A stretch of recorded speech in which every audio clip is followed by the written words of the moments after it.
Como podemos nos tornar melhor do que somos, apurar nossos sentimentos, pensamentos e atitudes?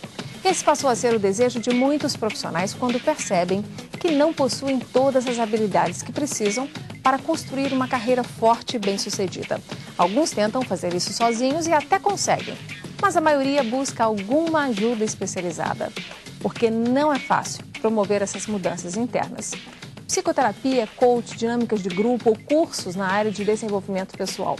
Esses são os caminhos mais comuns para o profissional que percebe que tem que mudar, aprender e evoluir. No programa de hoje vamos falar de uma outra possibilidade que não compete com nenhuma dessas que eu acabei de falar e que, pelo contrário, pode conviver com todas. É a programação neurolinguística, a PNL, como também é chamada. Ela surgiu na Califórnia, Estados Unidos, há pouco mais de 30 anos. Um professor e um estudante saíram pelas ruas com uma câmera de vídeo, gravando a performance de grandes comunicadores. O objetivo da dupla era descobrir modelos de desempenho de sucesso. Gravaram imagens de vários profissionais em ação, como jornalistas, especialistas de várias áreas e também professores. Juntaram a essas observações informações vindas de outros estudos e foi aí que surgiu a programação neurolinguística, que pode ser chamada, então, de um conjunto de ferramentas que ajuda as pessoas a desenvolver a excelência rumo às metas que elas definiram. Por exemplo, falar em público, conseguir ter bons relacionamentos interpessoais, aprender a ser mais organizado, enfim, cada um com a sua meta profissional ou pessoal. E a programação neurolinguística podendo ajudar a todos nesse processo. Meus convidados neste painel que discute como a PNL pode ajudar os profissionais a melhorar o seu desempenho na carreira são a especialista Cláudia Menezes e o administrador Gilson de Paula Pacheco, que encontrou na programação neurolinguística uma alternativa para ele solidificar ainda mais a carreira. Muito obrigada pela presença de vocês. Vamos começar com a professora Cláudia. Professora, a PNL pode ajudar o profissional nessa reestruturação da carreira? Por exemplo, pessoas que estão nos assistindo agora e que estão insatisfeitas com o desempenho que elas vêm obtendo, na própria carreira e decidiram, basta, vamos mudar. Como é que se começa a mudar? Eu preciso ter, como eu disse, objetivos bem específicos antes de recorrer à PNL. Eu quero melhorar a minha fala em público, eu quero melhorar o meu relacionamento com as pessoas. Eu preciso ter objetivos claros. É só assim que a PNL funciona? Na verdade, eu gostaria até de agradecer minha participação nesse programa. Quero dizer que vocês estão à frente. Obrigada. A PNL, ela é muito vasta, Esse profissional que busca uma melhoria, o que ele tem que fazer? Quando nós vemos um sucesso, alguém que está tendo excelência, com certeza ele tem um objetivo em mente, tem uma habilidade de percepção, ele tem também a flexibilidade, que é hoje, a PNL tem vários pressupostos, é um dos maiores pressupostos que tem a flexibilidade.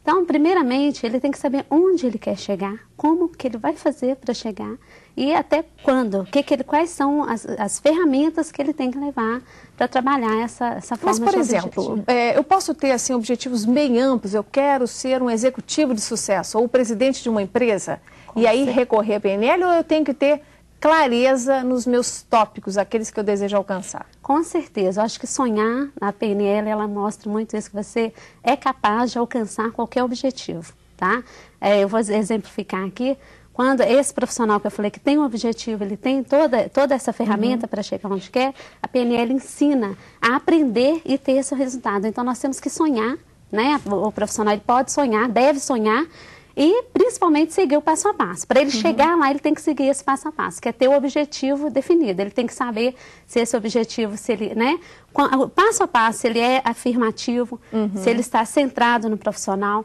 Tem todo um processo para chegar onde ele quer. Mas o primeiro passo é sonhar, imaginar onde ele quer chegar. Ok, então eu vou fazer agora, tentar fazer esse caminho inverso com você agora, Gilson. Tentar se lembrar lá atrás, quando você conheceu a PNL. Até então, você não era o especialista que acabou se tornando, Mas você buscou PNL porque tinha uma demanda na sua carreira. Que demanda era essa? Na realidade, a PNL apareceu na minha vida até por acaso. Eu não sabia que aquilo era PNL. Já tem mais de 20 anos isso. Eu era gerente de uma área de informática, tinha uma das melhores equipes de informáticas daqui e atendia mal a empresa. E aquilo me incomodava. Eu queria saber por que atendia mal com tantas pessoas capazes. Com um time tão bom. Com um time tão bom. A verdade é essa. O que estava acontecendo, Aí descobri que era relacionamento interpessoal. Então eu saí à procura de modelos que permitissem estudar e trabalhar relacionamentos interpessoais. Uma curiosidade antes, como é que você descobriu que o problema era relacionamento interpessoal? Você fez um debate com o grupo, fez uma pesquisa, observou? A coisa é um pouquinho longa, mas a gente acaba observando um pouquinho aquilo que ela falou. A verdade era o seguinte, a gente chegava, aqueles profissionais que trabalhavam comigo, isso era uma época em que o profissional de informática, na época chamava-se processamento de dados, isso. Ele era tido como doido. Se ele mexia com o computador, ele não podia regular bem. Era um nerd. É o nerd da época, seria mais ou menos isso. Muito bem. E quando ele ia jogar bola com o pessoal o resto da empresa, maravilha, mas como se dava bem? Aí era todo mundo igual. Quando voltava para a empresa, era aquela história, 2 analistas de sistema conversando, se você chegasse perto, você não entendia o que nenhum dos dois estava falando. O que você não sabe é que um também não entendia o outro, não. Eles se faziam de inteligentes, mas não se entendiam. Você sai buscando aquele glossário próprio, né? E é bonito, o pessoal gosta de se mostrar. Né? Bom, de qualquer forma, eu vi assim, como é que se entendiam tão bem quando o assunto não era profissional?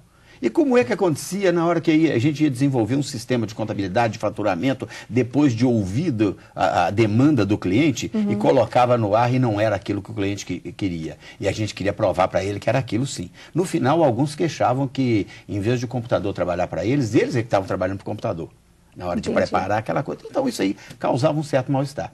Então, procurei, como eu sou administrador, não sou psicólogo, saí procurando em psicologia, tive contato com análise transacional, com alguma coisa de gestalterapia, são dois modelos fantásticos, espetaculares, mas sem ser psicólogo.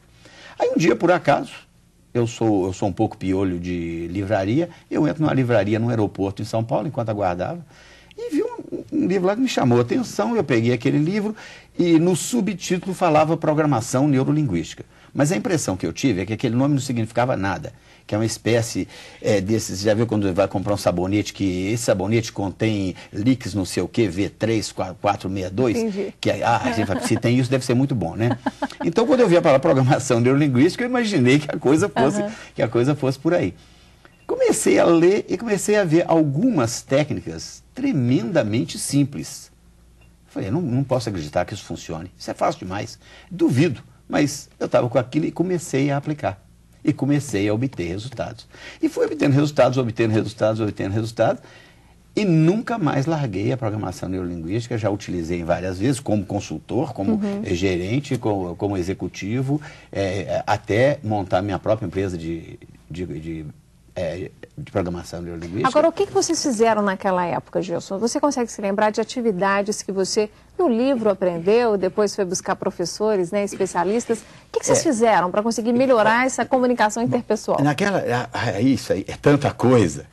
Depois a professora te conta um bocado delas aqui. Mas é uma série de coisas. Primeiro tem uma coisinha, uma palavrinha pequenininha, palavrinha francesa, que nem nasceu na PNL, chamada rapport. Isso aí deixa ela falar de rapport, que você vai ver. Isso aí faz mágica, entendeu? Faz mágica, é uma coisinha muito simples, muito à toa. E, acima de tudo, que eu observei, e mostrava isso para as pessoas, aprender a respeitar o modelo de mundo do outro. Mas peraí, então deixa eu interromper, porque senão a gente vai ficar com essa dúvida. Então, rapport e aprender a respeitar o modelo de mundo do outro. Vamos explicar o que é rapport, Cláudia. Rapport, nós podemos também falar sobre a empatia, né? Ele causa uma confiança de uma pessoa para outra, né? Você estabelecer um rapport é estar em sintonia. Nós podemos fazer através de gestos, você está seguindo o mesmo gesto que a outra pessoa quando está conversando, a tonalidade de voz, né? Então, todo sentido. Tentar entrar no mundo do outro. Tentar entrar no mundo. Eu me fazer cúmplice do jeito de ser daquela pessoa para eu ganhar a confiança dela, é esse o objetivo? Estabelecer a confiança. Na verdade, o ganhar a confiança dela, na verdade, isso é mão dupla, né? Tentar ganhar a confiança dela por confiar nela. Em primeiro lugar, confiar nela. Então, a gente descobriu-se o seguinte com a programação neurolinguística, que quando duas pessoas estão em rapport, o comprimento de onda cerebral das duas se aproxima e ficam as duas trabalhando mais ou menos no mesmo comprimento de onda. E os estados mentais tendem a se igualar. E aí o relacionamento fica mais fácil, porque elas ficam parecidas uma com a outra durante o processo de rapport. Entendi. Então, isso foi simples, muito simples, e foi colocado e a equipe reagiu muito bem. E deu tudo certo? Deu tudo certo. Eles passaram a falar português entre eles? Bom, isso vai continuar falando na língua deles, mas aí nós temos agora o problema seguinte, é que a programação neurolinguística, ela é muito atenta para o que há além da linguagem que você usa, vamos dizer assim, além do idioma. Além do falado, né? É o que ela chama de metamodelo, quer dizer, está além do modelo utilizado para a linguagem, está do outro lado. Olhar, E que é linguagem verbal, linguagem não verbal, a postura, então, é fantástica, né? Ok. Nós vamos continuar a falar disso no próximo bloco. Esse foi só um aquecimento, porque esta conversa com a Cláudia e com o Gilson vai continuar a seguir.